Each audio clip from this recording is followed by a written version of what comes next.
dia! Bom dia! Chegou a quarta-feira, né, gente? Olha, diz que um dia, muito tempo atrás, um monge estava caminhando na beira de um rio, uma correnteza muito forte. Ele viu um escorpião se debatendo ali, sendo levado pelas águas da correnteza. Ele estava com seus discípulos, ele entrou na água, pegou o escorpião, colocou a mão assim, apanhou o escorpião e estava saindo do rio quando tomou uma picada. Aquela dor terrível, aquela dor muito forte de uma picada de escorpião, ele acabou jogando o escorpião assim, caiu de novo no rio. Mesmo com dor, o mestre se abaixou, pegou o escorpião de novo, agora com um galho, e colocou ele de novo na margem em segurança. Aí um aluno perguntou: mas mestre, ele te mordeu, é mau, ele é peçonhento, salvar o escorpião, olha como ele retribuiu a sua gratidão. Aí o mestre disse: ele fez o que a essência dele mandou. Eu fiz o que minha essência mandou. Uns são bons, outros são menos bons, outros são escorpiões, mas a vida é assim. Ana Maria acabou de dizer: seja o que você se permitir, né? Só não se permita ser infeliz. Pois é, falando nisso, outro dia eu estava vendo uma entrevista sensacional de um guru e a pergunta era para ele assim: como é que você sabe se você está no caminho certo? E a resposta, muito simples, é: se você não trai a sua essência. Muito bem. Bom, hoje a gente vai falar sobre silicone. Pode ajudar muitas mulheres a ficarem mais bonitas, mas o que a maioria das pessoas não sabe é que as próteses podem diminuir a formação de músculos e interferir na postura. O cirurgião plástico, Dr. Luiz Henrique Shida, está aqui para explicar. Tem mulher querendo aumentar os seios, mas também tem muitas mulheres querendo diminuir os seios. A gente vai falar da cirurgia para retirar parte das mamas, que, olha, também serve para os homens. É que muitas vezes as mamas dos homens acabam crescendo demais. Sofria muito, muito mesmo. Porque além de ser um dos poucos alunos negros da escola, já ser zoado por isso, ainda tinha esse problema. Então era literalmente o alvo de zoeira do colégio. Nosso consultor, Dr. José Bento, ginecologista, vai explicar que um desequilíbrio hormonal pode provocar esse problema. A gente também vai mostrar os tratamentos que podem evitar a cirurgia para correção do peito escavado, um problema que atinge 7 meninos para cada menina. Ver que eu era diferente diante de tantas crianças que eram normais, digamos assim, não foi assim simples. E mais, a revelação de um grande mistério: como as pessoas conseguem suportar quase metade do próprio peso numa fantasia de carnaval e ainda assim esbanjar alegria, elegância e samba no pé. Alegria girando, girando, girando. O cérebro, ele se desvia, ele dá essa atenção muito maior para a área de prazer e não percebe nenhuma tensão, nenhuma contratura, nenhum cansaço do corpo. Se você tem dúvidas, escreve pra gente, g1.com.br/bem-estar. Pra gente começar, doutor Shida, dá um pulinho até aqui que a gente vai explicar um pouquinho sobre a cirurgia da colocação da prótese da silicone, porque tem 2 jeitos de fazer essa cirurgia, né? Isso. Como que é? Qual é a diferença entre esses 2 jeitos e como que é cada um deles? Existem 2 formas de se colocar essa prótese mamária. Supondo que isso aqui seja uma prótese mamária, ela pode ser colocada em cima do músculo, embaixo da glândula mamária, ou abaixo do músculo, que esse músculo então é cortado, levantado, e a prótese é colocada cobrindo debaixo do músculo peitoral maior. E quando a gente corta o músculo, é uma cirurgia, digamos assim, que tem um pós-operatório um pouco mais complicado, dói muito mais? Isso, é uma cirurgia mais agressiva. Ela chega a danificar o músculo peitoral maior, tanto funcionalmente como anatomicamente. E até o gradeado costal muda um pouquinho conforme o tamanho da prótese. E por que essa cirurgia é indicada se ela tem essas contraindicações, digamos assim? É que, na verdade, o músculo peitoral maior, ele segura muito melhor a prótese mamária. Então, a prótese sempre vai querer cair. Isso é uma condição da própria prótese mamária. Ela quer cair pela gravidade. Né? Tudo quer cair, né, doutor Shida? Exatamente. E o músculo peitoral funciona quase como que um sutiã para a prótese mamária. Entendi. Então é uma opção que a paciente pode fazer junto com o médico para decidir se ela vai fazer por baixo do músculo e ter um pós-operatório um pouco mais complicado, mais dolorido, ou colocar por cima. E isso tudo mexe com a postura. Mexe com a postura, porque de acordo com o peso da prótese, isso pode jogar o ombro para frente, criar uma cifose postural. Quer dizer, o paciente, no mecanismo de defesa, já tenta proteger essa prótese, já joga o ombro para frente. E essa posição, pelo peso, acaba prejudicando a postura, da dor nas costas e etc. Agora a gente vai falar um pouquinho sobre a mama nos homens. Tem uma característica, ginecomastia, o crescimento muito grande da mama nos homens. Tem muitos rapazes que sofrem demais com isso, especialmente na adolescência. Isso pode causar traumas difíceis de serem superados. A Ellen Sacconi, de Campinas, vai mostrar pra gente a história do Caio. Vamos ver. O Caio começou a usar essas camisas largas com apenas 15 anos de idade. O motivo mostra pra gente, tá aqui, ó, cicatrizando no peito dele. E agora a gente vai conhecer melhor essa história. A glândula começou a desenvolver, não parava. Fui ao médico. Me recomendou a cirurgia. Fiz a primeira cirurgia, ok. Fiz os pontos, passou uns 4 meses, voltou a desenvolver. O Caio teve ginecomastia, que é o crescimento da glândula mamária nos homens. O mastologista explica que isso pode acontecer em 3 situações. O grupo dos adolescentes, que vem de um desequilíbrio hormonal, o grupo dos idosos, que vem com uma queda hormonal, e o grupo de pessoas que utilizam medicamentos, sejam eles medicamentos para fins terapêuticos ou como fins estéticos, por exemplo, os anabolizantes. A glândula mamária se desenvolve quando o hormônio feminino, o estrogênio, é maior do que a progesterona. Isso acontece com cerca de 30% dos adolescentes, mas segundo os médicos, em 95% dos casos, a ginecomastia regride espontaneamente. No caso do Caio, o desequilíbrio afetou só a mama do lado direito. Como a primeira cirurgia foi precoce e não resolveu, começaram as brincadeiras dos amigos. Você sofria, Caio? Sofria muito. Muito, muito mesmo. Porque além de ser um dos poucos alunos negros da escola, já ser zoado por isso, ainda tinha esse problema. Então era literalmente o alvo de zoeira do colégio. A segunda cirurgia do Caio foi feita depois da adolescência. Mas o doutor Danilo, médico do Caio, conta que os problemas dele não terminaram por aí. O Caio, ele tem uma pele favorável à formação de queloides e no primeiro momento, na primeira cirurgia que foi feita no Caio, ele teve um queloide muito importante. Então nós trocamos a ginecomastia por uma cicatriz que foi insatisfatória. Então a queloide ela começou a abrir muitos pontos, ficou uma coisa horrível. Tinha um pouco de mau cheiro também, incomodava bastante, eu não podia sair muito de casa. E da terceira cirurgia, que foi a última e definitiva, agora sim eu tô bem.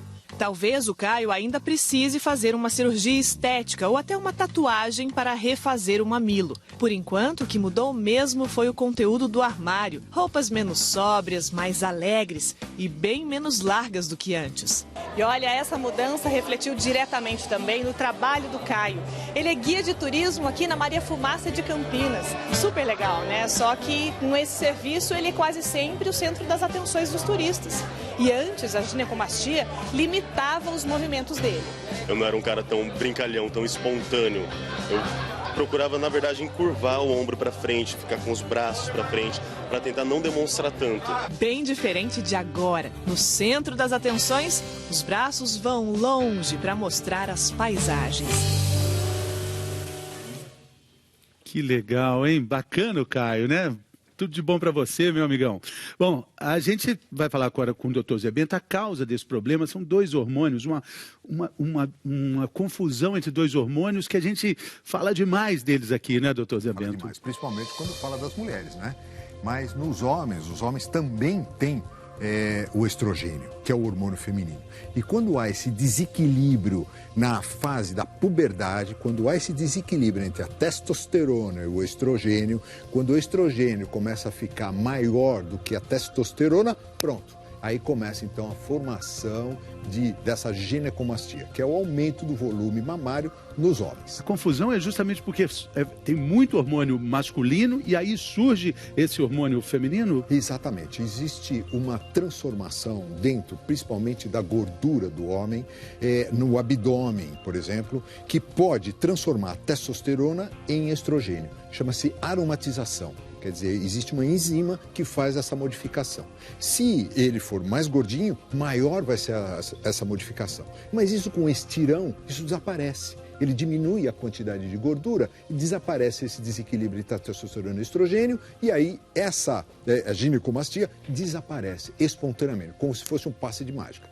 Mas existem alguns casos que elas permanecem com 20, 21 anos, como no caso do Caio. Aí não tem jeito, aí tem que fazer ou através de medicamento ou através de cirurgia mesmo para retirar esse excesso de gordura. Pode aparecer no neonato, quando nasce. Por quê? Porque aquele nenê, aquele menino recebeu estrogênio da mãe, através do cordão umbilical. Desaparece espontaneamente. Pode aparecer na puberdade e pode aparecer naqueles homens mais velhos, 60, 70 anos de idade, quando começa a diminuir a testosterona e o estrogênio começa a aumentar. Aí sim, você pode ver na praia isso. Aqueles homens mais barrigudos, que têm a perna fina por falta de testosterona e começa a ter peitinho. Você já pode fazer o diagnóstico. Olha lá, ele está aromatizando, ele está transformando a testosterona em estrogênio. Doutor Zé Bento, e o doutor Ishida estava explicando para a gente, antes do programa começar, que hoje em dia 30% dessas cirurgias para redução das mamas nos homens são porque os homens tomam bomba e aí depois acabam desenvolvendo peitinho por causa de anabolizantes. Exatamente, um número impressionante. 3 em cada 10. Você imagina a quantidade de pessoas que, por tomar essa medicação, por excesso de vaidade, acaba tendo uma consequência que é muito pior, que é o aumento das mamas, a ponto de ter que operar. A ponto de ter que operar. Gente, tem pergunta do nosso auditório virtual, vamos ver de quem que é aqui, da Ocivan. Minha tia tem os seios enormes, sente muita dor nas costas, porém nunca conseguiu marcar uma cirurgia para reduzir. Essa é a única forma de amenizar o problema? Ela está perguntando, ela está quase afirmando. Vem para cá, doutor Ishida, para a gente falar da redução. Seria a única forma de amenizar? Geralmente existem algumas outras formas que podem melhorar um pouco, mas a mais importante é a diminuição dos seios quando a paciente tem a gigantomastia, que são seios que são muito grandes. E incomoda mesmo, né?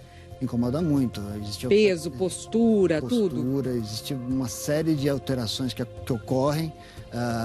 Existe dificuldade para se locomover, existe a marca do sutiã que machuca o canto do ombro. Outro problema muito grande são infecções que ocorrem por baixo da mama, porque a mama acaba caindo por sobre a pele, você tem uma dobra que acaba ficando úmida, quente. Úmida, e isso propicia o crescimento bacteriano e existe uma infecção que é quase impossível de ser tratada. E quais são as maneiras de você reduzir as mamas? Existe uma grande preocupação quando se fala em redução mamária no tamanho da cicatriz. Então muitas vezes a pessoa fala, não, eu queria uma cicatriz pequena, etc. Mas o tamanho da cicatriz depende do tamanho da redução mamária. Quando a redução é bem pequena, quando existe pouco excesso de pele, é possível realizar só uma incisão, um corte circular ao redor da areola. E aqui depois desaparece, essa cicatriz fica quase que imperceptível. Ela fica muito bonita porque está na divisão de duas cores da pele, a da areola e da pele normal. Essa daqui já tem que fazer um corte também aqui. Exatamente. Nessa situação, o que aconteceu é que existia mais pele para ser retirada. Então você tem que fazer uma compensação dessa pele. Então a necessidade de um corte vertical. E nessa outra situação, quando esse excesso é muito grande, você tem essa chamada cicatriz em T invertido. E aí é o que incomoda mais as mulheres, né? Porque sempre acaba aparecendo um pouquinho mais. Exatamente. Mas de uma forma geral, o aspecto melhor da mama acaba sendo compensando o tamanho da cicatriz ou o aspecto da cicatriz. Tem mais uma dúvida aqui? Vamos ver a pergunta da Luana. A cirurgia de redução das mamas é recomendada a partir de quantos anos? O sobrepeso pode atrapalhar esse processo, doutor Ishida? A cirurgia é uma cirurgia que ela tem que ser indicada a partir do momento que existe o crescimento total das mamas. Isso se dá mais ou menos 4 anos depois da primeira menstruação da paciente. Então, porque se você operar antes, pode ser que essa mama ainda cresça mais depois que seja feita a cirurgia. Então, 4 anos é o período mínimo de espera para se fazer essa cirurgia. Então, a pessoa pode ainda, adolescente, fazer essa cirurgia de redução sem problemas, né? Pode, porque existem casos que a mama é muito grande. Realmente, ela chega a atrapalhar a atividade física, atrapalha a vida toda da paciente. No caminho oposto, a gente abriu o programa falando sobre isso, a necessidade de algumas mulheres de colocar o silicone, né, doutor Zé Bento? Sem dúvida nenhuma. Antes de começar o programa, o doutor Zé Bento estava espantado com esse peso médio que a gente conseguiu encontrar. Nossa produção de arte, Jojo, Rafael Paião, em torno aí de 700 mililitros, seria isso aí? Um peso... Nas duas mãos. Experimentar essa sensação aqui de ficar com isso aqui durante... Eu já experimentei, realmente pesa bastante. O problema, Fernanda, é que nós não podemos avaliar como homem o que isso representa para a mulher. Mesmo porque não fica quadradinho assim, né, doutor Zé Bento? Fica bonitinho. Fica bonito, ela se sente outra, do ponto de vista sexual, Você pensando de personalidade. Ela se sente bem. Quer dizer, o que menos importa para a mulher, na verdade, é o peso que isso vai representar. O que falou, já acabou o peso. É um negócio que realmente dá um empoderamento quando a mulher precisa de ter esse valor. Eu acho que é a cirurgia, se eu não me engano, é a cirurgia mais feita, a cirurgia plástica mais feita no Brasil. Uma a cada 5 minutos. Realmente é muita cirurgia. Mas o peso é considerável. A gente precisa analisar que isso aí é em torno de 10 anos carregando esse peso. A força que isso faz. Mas o aspecto fica muito lindo, né, Fernando? Não assim, né, doutor? Não, assim tá horrível. Mas...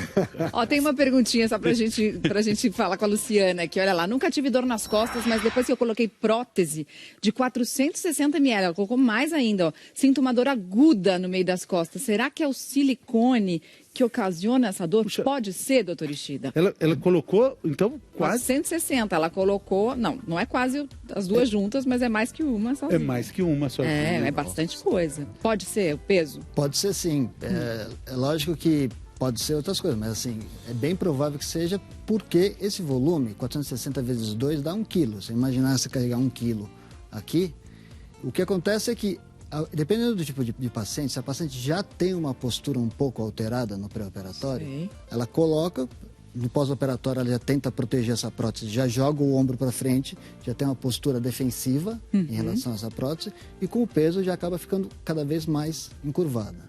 Isso pode causar essa dor. Fisioterapia pode melhorar? Com certeza. Exercício físico, reeducação postural, o paciente tem que jogar o ombro para trás, reposicionar. Inclusive a prótese fica parecendo maior. A prótese de 460 vai aparecer uns 530. 530, na hora que melhorar a postura. Agora, por que os peitos caem, hein, doutor Zé Bento? Isso é uma pergunta muito boa, porque muitas mulheres acham que os peitos caem por causa da amamentação. E não é verdade. Os peitos caem por causa da gravidez, pelo aumento do volume, às vezes nem por causa da gravidez, porque às vezes a mulher aumentou muito de peso e a mama tem glândula mamária dentro do seio, da mama, mas tem também gordura. Se ela aumenta de peso, se ela aumenta a retenção de gordura, vai ter mais mama. E essas mamas, elas ficam pendentes por causa de um ligamento chamado ligamento de Cooper. A gente tem aqui mostrando, né, doutor Zé Bento? É tipo essa redinha aqui que está segurando. É uma redinha. É como se você fosse um paraquedista, aqueles fios que prendem o paraquedas, aquilo são os ligamentos de Cooper, que prende então a gordura, que prende os ductos mamários, que prende aqueles lóbulos mamários. Se você se cresce demais, ele estica e aí você perde o peso, diminui a mama cai. É por isso. E aí, estiramento dos ligamentos de Cooper. Olha lá o que acontece. Caiu. Tá vendo? Caiu. Olha lá, cortou e aí a paciente Santo pode Cooper. sentir até...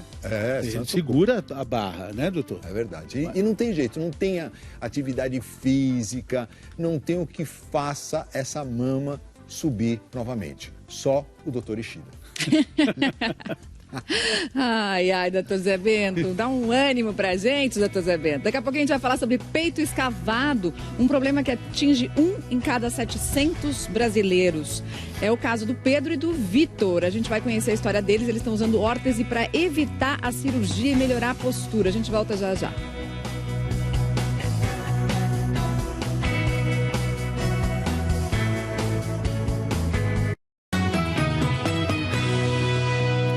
Saúde, estamos de volta. Estamos falando de problemas que, de uma forma geral, afetam demais a autoestima, principalmente as pessoas mais jovens. E agora a gente vai falar de um outro problema chamado peito escavado, quando essa parte aqui do ombro quase que encontra uma com a outra. Vamos ver uma história bem interessante. Levantar a camisa com tanta confiança é como uma vitória para o Pedro. Essa cavidade no meio do peito já causou muito constrangimento. Não era fácil se expor assim. Ver que eu era diferente diante de tantas crianças que eram normais, digamos assim, não foi assim simples. O afundamento no peito chamou a atenção aos 12 anos. Até então, aquela diferença que tinha no peito, a gente achava que era porque ele era muito magro mesmo. Mas isso não tem nada a ver com magreza.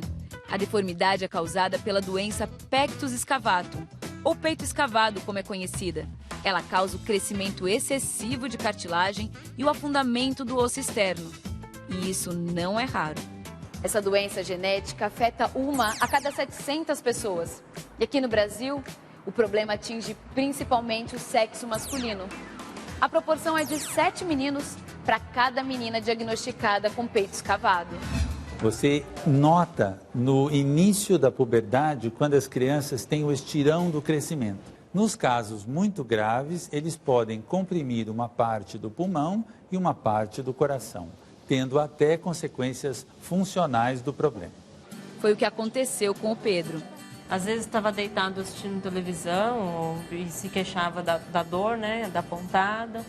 Após consultar 5 ortopedistas, o diagnóstico veio 1 ano e meio atrás. Foi quando Pedro começou a usar a órtese desenvolvida pela equipe do Hospital das Clínicas, em São Paulo. Ela comprime e remodela as costelas, inibindo o crescimento anormal das cartilagens. Também corrige a postura e melhora a respiração. Quando você inibe essa respiração, que ele traz mais para a barriga, o ar ele sobe para os pulmões. A gente respira também mais aqui em cima. Esse fato de encher mais os pulmões faz com que a musculatura que está muito retraída, com que ela se alongue e esse tórax vai ficando mais flexível. Esta terapia é muito importante porque ele pode evitar a cirurgia, ou ele pode moldar o paciente e fazer com que esse paciente seja mais adaptado e facilitar a correção cirúrgica. O Vitor deu sorte. Começou a usar a órtese logo após saber que tinha peito escavado. No começo é um pouquinho desconfortável, assim, mas acho que com o tempo, daqui a pouco vai melhorando. O Vitor talvez não precise operar. A gente realmente buscou alternativas, né? Porque não quer passar pela cirurgia. Já o Pedro deve passar pela cirurgia de correção do tórax. Tô ansioso, assim, feliz porque eu vou poder acabar logo com isso, terminar essa fase. Vai dar tudo certo, tá dando tudo certo. Vamos torcer, vai dar tudo certo sim. Acreditar já é um grande princípio, né? A cirurgia, ela não é tão simples, né, doutor? Uma cirurgia que mexe na estrutura das vértebras. É uma cirurgia bem agressiva. Você tem que cortar todas as costelas, desinserir elas, reposicioná-las. Então, sempre que é possível evitar a cirurgia com essas técnicas, é bem-vindo, né? A gente vai falar agora de um outro tipo de procedimento plástico que as mulheres também procuram, que é com relação, também tem a ver com a idade, a amamentação, que é aí com relação à parte, o bico do seio, né, doutor? Isso, o mamilo. O mamilo. Existem pessoas que se queixam de ter um mamilo muito projetado. Quer dizer, o mamilo é meio bicudo. Isso acontece, pode ser constitucional ou pode ser após a amamentação ou com envelhecimento. A cirurgia é bem mais simples do que a gente pensa, o senhor estava dizendo, ela anestesia local e com um resultado bastante satisfatório. Exatamente, é uma cirurgia excelente porque essa pele é uma pele que cicatriza muito bem. Pela cor dela, a coloração, o tipo de conformidade dela, ela cicatriza e você praticamente não enxerga essa cicatriz. Então você consegue fazer um corte, que você vai tirar um pedacinho desse mamilo e deixar ele menos projetado, como a gente vê aqui. Quer dizer, ele diminuiu bastante, então ele marca menos a roupa, que é a queixa da paciente, e às vezes a paciente se queixa, inclusive, de machucar o mamilo quando ela vai fazer esporte ou quando ela vai correr, alguma coisa assim. Bom, vamos falar daqui a pouco de um outro problema de segurar nas costas quase metade do seu próprio peso, às vezes até mais de 30 quilos, e não é só isso não, sambando, cantando, com cara de feliz, como se nada tivesse acontecendo, é depois do intervalo.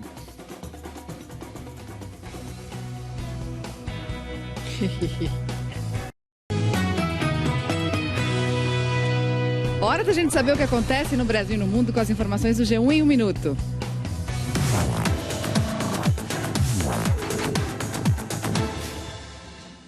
Olá, bom dia. Hoje, a Polícia Federal faz uma operação para combater o desvio de dinheiro que seria destinado para a Universidade Federal do Paraná. As investigações descobriram que o dinheiro para bolsas de estudo e para financiar pesquisas iam para pessoas que não tinham nenhum vínculo com a universidade. A PF prendeu 27 pessoas nessa operação, entre elas 2 funcionários públicos federais. Aqui em São Paulo, 12 policiais militares foram presos por suspeita de envolvimento com o tráfico de drogas. Eles são todos do mesmo batalhão. A suspeita é que os policiais recebiam dinheiro de traficantes para não atuar em determinados locais. O advogado dos PMs diz que eles são inocentes. E para terminar, uma notícia de saúde. Uma entidade britânica que pesquisa o câncer escolheu 4 grupos no mundo inteiro para apoiar as pesquisas. Um desses grupos tem a participação das instituições brasileiras INCA, Hospital de Câncer de Barretos e AC Camargo. Eles vão receber 20 milhões de libras nos próximos 5 anos para tentar identificar quais fatores ambientais estão relacionados com o câncer. A gente sabe, por exemplo, que álcool e cigarro são fatores de risco, mas quais fatores ambientais e comportamentais podem levar ao surgimento da doença?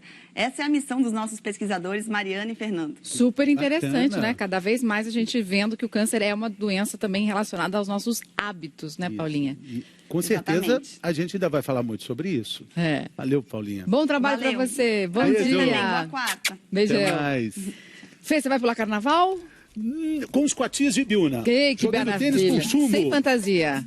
Já conhece, né? Tenista, por Entendi. exemplo. Olha só, tem gente que usa quase metade do peso uma fantasia e a Valéria Almeida foi pra rua com uma balancinha de mão como essa aqui, ó, pra ver como é que é possível suportar tanto peso e ainda esbanjar. Samba no pé. Plumas, penas, lantejoulas, pedras. Esses pequenos ornamentos são responsáveis por colorir, dar brilho e vida às escolas de samba.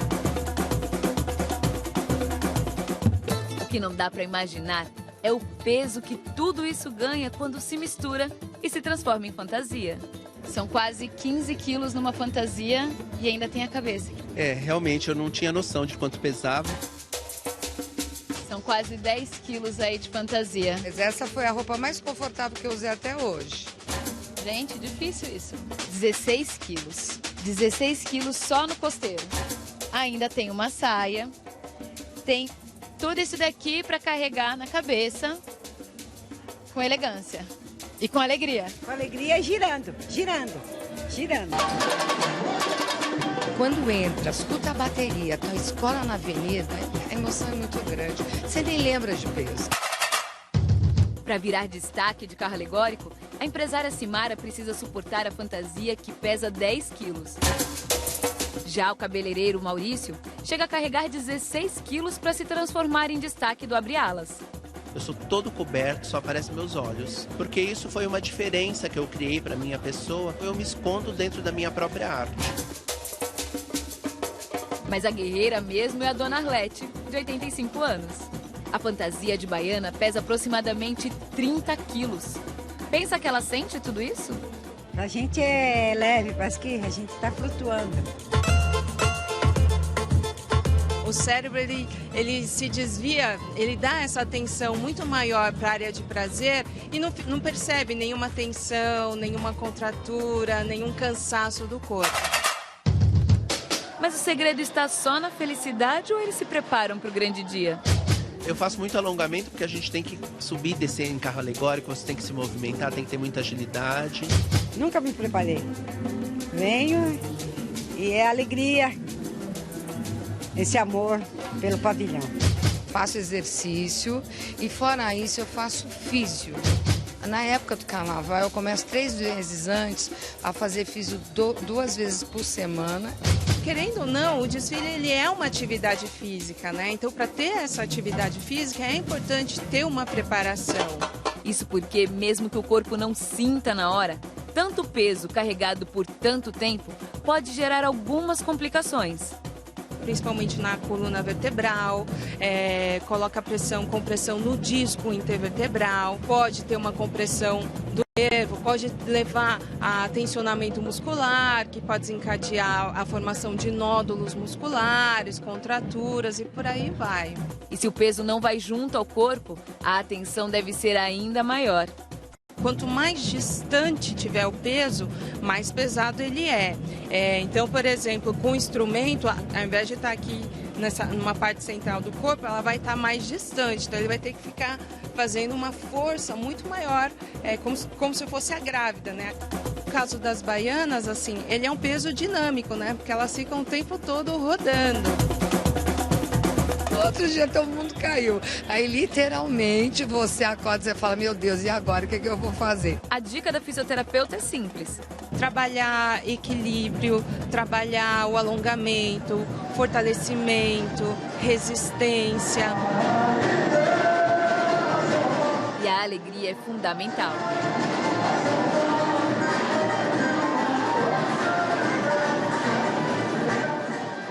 Isso tem de sobra, né? Tem de sobra. O que não sobra mais é o nosso programa. Acabou o tempo, Acabou de Fê, acabar. passou rápido demais. Doutor Elixida, doutor Zé Bento, muito obrigado. Mariana, amanhã é quinta ainda. Vem falando. aí, Fátima Bernardes, Fátima. mais um encontro. Se cuida, gente.